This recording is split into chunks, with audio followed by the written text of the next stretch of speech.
Il-Prim Ministru Joseph Muscat iddikjara li d-diskussjonijiet biex tinbih il-linja nazzjonali tal-ajru l-Air Malta jinsabu fi stadju avvanzat.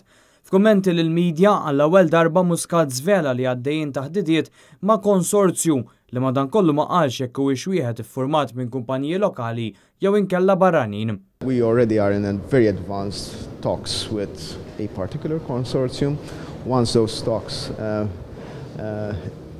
lead us to where we want them to lead us, then we can move ahead.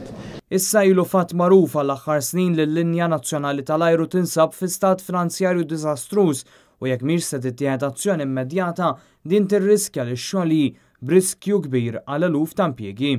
Iżda minkejja l-Gvern fl-ewwel leġislatura ta' Joseph Muscat baqa' m'għamel xejn dwar is-sitwazzjoni prekarja tal-Air Malta, Muscat iddikjara li l-aħħar snin ma kinux moħħlija. Actually, I think it is successful in the sense that it has yielded results.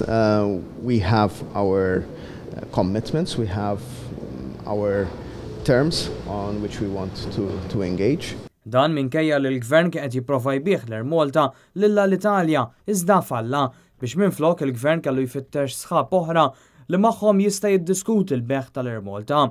Xi ħaġa li waslet biex fost l-oħrajn Edward Zammit Lewis telef postu bħala Ministru tat-Turiżmu u minfloku jinħatar Konrad Mizzi.